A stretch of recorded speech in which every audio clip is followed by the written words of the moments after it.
Checks ఉన్నటువంటి ఒక ఇది వేసుకుని ఒక్కొక్క చెక్స్లో ఒక్కొక్క వస్తువుని, ప్లాస్టిక్ వస్తువులు, రకరకాల వస్తువులు పెట్టి ఒక క్యాలెండర్ ఉండేది. క్యాలెండర్ కింద మిఠాయిలు అతికించేవాడు. సో మనం 2 పైసలు 3 పైసలు ఇస్తే ఆ మిఠాయి మనకి ర్యాండమ్గా చింపుకోవచ్చు. అది ఓపెన్ చేస్తే ఇంత పెప్పర్మెంట్ ఉంటుంది. ఆ పెప్పర్మెంట్ వెనకాల ఒక నెంబర్ ఉంటుంది. ఆ నెంబర్ చూసుకుని చెక్స్లో చూసుకుంటే ఏ వస్తువు, అది ప్లాస్టిక్ దువ్వెన రావచ్చు, ప్లాస్టిక్ అద్దం రావచ్చు, ఒక్కోసారి ఏమీ రాకపోవచ్చు. అలా చూసుకుంటే నాకు ఒక క్యాలెండర్ వచ్చింది. ఆ క్యాలెండర్ ఇచ్చాడు. ఓపెన్ చేస్తే హనుమంతుల వారి క్యాలెండర్, ప్రసన్న ఆంజనేయ, గుండె చీల్చుకున్నది. ఆ హనుమంతుడు వాడు ఏ సమయంలో వచ్చిందో ఈ రోజుకి మా ఇంట్లో అది అలా కొలువై ఉంది. ఆంజనేయ ఫ్రేమ్ కట్టి అది పూజిస్తూనే ఉన్నాను గత ఎన్నో సంవత్సరాలుగా. దాదాపుగా నాకు 12-13 సంవత్సరాలు అప్పటి నుంచి.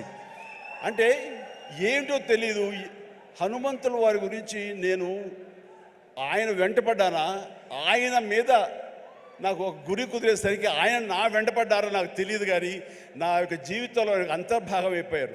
అది అంతటితో ఆగకుండా నేను 10th చదివే సమయానికి మా నాన్నగారికి ఎక్కడో పేరాల చీరాల అనే ఊళ్ళో నాన్న పనిచేసేవాళ్ళు. అక్కడి నుంచి నాన్నగారికి మాడుగులని ఉత్తరాంధ్రలో అయింది ట్రాన్స్ఫర్. అక్కడికి వెళ్ళటం నాన్నగారికి ఇష్టం లేదు. సో లాంగ్ లీవ్ పెట్టేశారు. ఆయన 3 monthsలో చాలా దిగాలు పడిపోయేవారు, ఒక డిప్రెషన్ గురయ్యేవారు. నాన్న అలా చూస్తే నాకు చాలా బాధ అనిపించేది.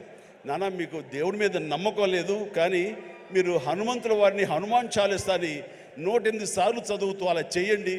వితిన్ నో టైం మీరు అనుకున్న చోట మీకు ట్రాన్స్ఫర్ జరుగుతుంది అని చెప్పేసి 15 ఏళ్ల కుర్రవాడిగా 10th క్లాస్లో నాన్నకి చెప్తే ఆయన వింటారా వినరో, ఆయన పెద్ద దేవుడి మీద భక్తి లేదు అని కొంచెం టెన్షన్గా.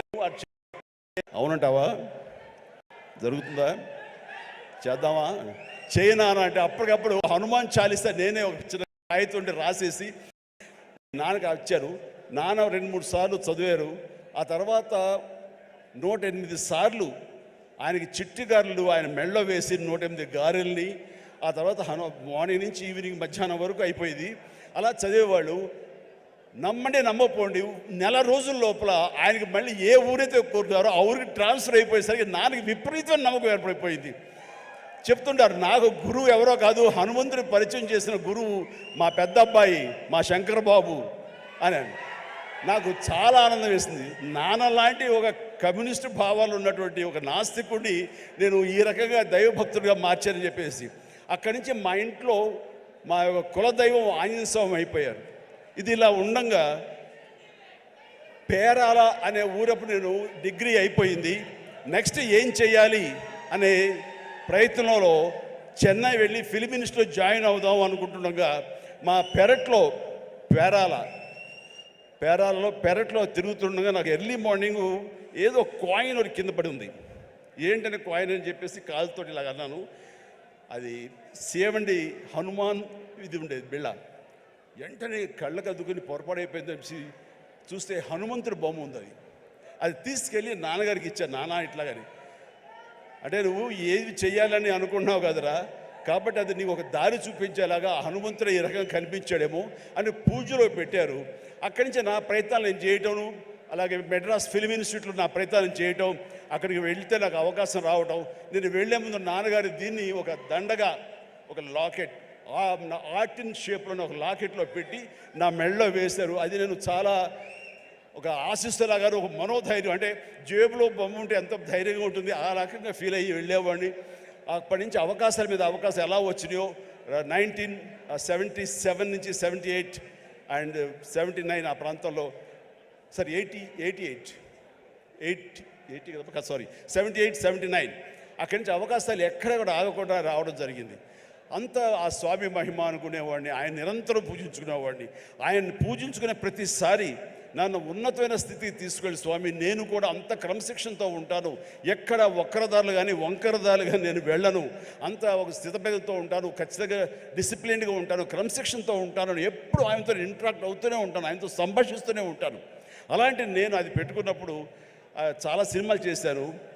నాకు తెలిసి 1980లో ఒక సినిమా తాతయ్య ప్రేమలేలు, దానికి డబ్బింగ్ చెప్తుండగా ఒక ఏవిఎం జీలో కూర్చున్నాను. ఆ తర్వాత డబ్బింగ్ చెప్పారు. ఇంటికి వెళ్ళేసరికి లోపల బిళ్ళ కనపడలేదు. ఆ పై చుట్టూ ఫ్రేమ్ మాత్రమే ఉంది. ఎంత డిప్రెస్ అయిపోయానంటే, ఏంటి నేను ఏం తప్పు చేశాను, ఎందుకు స్వామి నా నుంచి దూరం అయిపోయాడు, ఇది నాకు ఏమైనా మంచిది కాదా, అపశకునం అంటూ అసలు భోంచేయలేదు, ఏమీ చేయలేదు, తల్లడిల్లిపోయా. ఆ తర్వాత 2 days తర్వాత మళ్ళీ అదే థియేటర్కి డబ్బింగ్ చెప్పడానికి వెళ్ళినప్పుడు ఎక్కడితే కూర్చొని అక్కడే కూర్చున్నాను. అలాగే కూర్చుంటూ స్వామి దొరికితే బాగున్నట్టే కరెక్ట్గా రండి, ఆ తివాచి ఉంది కింద, అక్కడ ఇరుక్కుపోయి మళ్ళీ స్వామి కనిపించేసరికి ఎంత ఎనలేని ఆనందం, ఎంత ఇదంటే నాకు ఇండస్ట్రీలో తిరుగులేదు. స్వామి నన్ను పరీక్ష పెడుతున్నాడు, అంతేగాని ఇంకోటి కాదు అంటూ, స్వామి నేను ఎప్పుడు వదలను అంటూ ఆయన్ని పెట్టాను. మా నాన్నగారికి చెబితే ఆయన అరే చుట్టూ కొంచెం క్లాంప్స్ లాంటివి పెడదాము, సోదరు అసలు కదలదు, ఆ స్వామిని కాంక్రీట్ చేసుకుని నీలో ఉంచేసుకుంటూ అవుతుందని చెప్పేసి నాన్న దాన్ని మళ్ళీ రీడిజైన్ చేసి వేశారు. మీరు అప్పటి నుంచి సినిమాలు చూస్తే, నా ఓల్డ్ సినిమాలు, ఆ లాకెట్ ఎప్పుడు నా మెడలో ఉంటుంది. నేను ఒక భేద క్యారెక్టర్ వేసినా సరే అది మెడలో ఉండకూడదంటే తీసి నడుము దగ్గర ఎక్కడో పెట్టినవాడు తప్ప, ఆయన నాకు దూరం అయిపోకూడదు, బిగించి హోల్డ్ చేసి ఆ హనుమాన్ నేను ఇక్కడ పెట్టినవాడిని. ఆ తర్వాత 2000 ఇయర్లో నేను అన్నయ్య సినిమా చేస్తుండగా, అన్నయ్య సినిమాలో 2 క్యారెక్టర్లు, ఆట కావాలా పాట కావాలా, అది సిమ్రంతో చేసే ముందు ఒక చెట్టుకు నేను పట్టుకుని వేలాడుతుంటాను. నా ఆత్మారాముడు నన్ను లాగి నెట్టి ఆ అమ్మాయి వైపు నెడతాడు. నెట్టినప్పుడు ఇది హ్యాంగ్ అవుతుంది సార్, అడ్డుగా ఉందని కెమెరామెన్, బహుశా ఎవరు మన కెమెరామెన్ చోటకే నాయుడు, ఆ మాట అనకపోయి ఉంటే ఇప్పుడే నా దగ్గర ఉండేది అనేసి అలాగా అని చెప్పి తీసేశారు. ఇలాంటి ఎవరో పక్కన ఉంటే పక్క వాళ్ళకి ఇచ్చేస్తాను. ఆ తర్వాత మర్చిపోయాను, కనపడలేదు. అయితే ఏదంటే లేదు లేదు, ఎవరి దగ్గర లేదు, సరిగ్గా ఎత్తకంటున్నాను, ఎవరి దగ్గర లేదు. పోలే, స్మాల్ ఒక 2 సవర్ల బంగారం అనిపించింది. ఏంటి తేడా, 80లోనేమో తల్లడిల్లిపోయాను, స్వామి నుంచి దూరం అయిపోయారని. అదే 2000 వచ్చేసరికి ఇట్స్ ఓకే, 2 సవర్ల బంగారం అనుకున్నాను. ఏమిటి అంటే నాకు ఈలోగా వచ్చిన పరిణితి కానీ, మనలో మెచ్యూరిటీ కానీ, భగవంతుడు అనేవాడు బాహ్యంగా ఉండడు. భగవంతుడు అనేవాడు మనలో అంతర్లీనం అయిపోతాడు, మనలో మమైకం అయిపోతాడు, మన అంతర్భాగం అవుతుంది. అది హనుమంతుడు అనేది మన యొక్క అంతరాత్మ తప్ప మరొకటి కాదు అని తెలుసుకోవడం నాకు అన్నేళ్ళు పట్టింది. అందుకని ఆ చిన్నతనంలో కౌలించుకోవడానికి ఫిజికల్గా ఉండాలి. పెద్ద అయిన తర్వాత మన మనసులో కళ్ళు మూసుకుంటూ ఆయన మనతో సంభాషించే లెవెల్కి మనం ఉండాలి. హనుమాన్ ఒక్కసారి కనుక మనల్ని ఆశీస్సులు అందించాడంటే జీవితాంతం వదలడు, మనలోనే నిబిడీకృతం ఉంటాడు, మనలోనే అంతర్లీనంగా ఉంటాడు. ప్రతి క్షణం మన ఆత్మ అంతరాత్మ ఆయన మనం కాపాడుతుంటాడు, మనల్ని నిర్దేశిస్తుంటాడు, మన మార్గ నిర్దేశం తెలియచెప్తుంటాడు అని నాకు అనిపించిన తర్వాత ఈ రోజు వరకు నాకు హనుమంతుడు అంటే పూజలు పునస్కారాలు ఏమి చేయను, ఏ గుళ్ళు గోపురాలు తిరగను. కానీ ఏదైనా సమస్య వచ్చినప్పుడు పడుకునే ముందు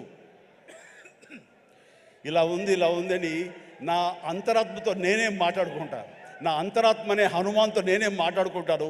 తెల్లవారు లేచేసరికి నాకు దానికి సమస్యకి పరిష్కారం లభిస్తుంటుంది. అట్లా నా జీవితం ఇంతవరకు సక్సెస్ఫుల్గా వెళ్ళటానికి బహుశా ఆ హనుమాన్, ఆ తెలియని అద్వితీయమైన అతీంద్రమైన శక్తి నన్ను కాపాడుతుంది, నడిపిస్తుంది నాకు అనిపిస్తుంటుంది. అట్లాగా ఈ రోజున ప్రతిదీ ఆ హనుమాన్ అనేదే నాలో అంతర్లీనంగా ఉంది. కానీ ఎక్కడ ఎప్పుడు చెప్పుకునే అవకాశం కలగలేదు. ఈ రోజున చెప్పుకునే అవకాశం నాకు ఈ హనుమాన్ సినిమా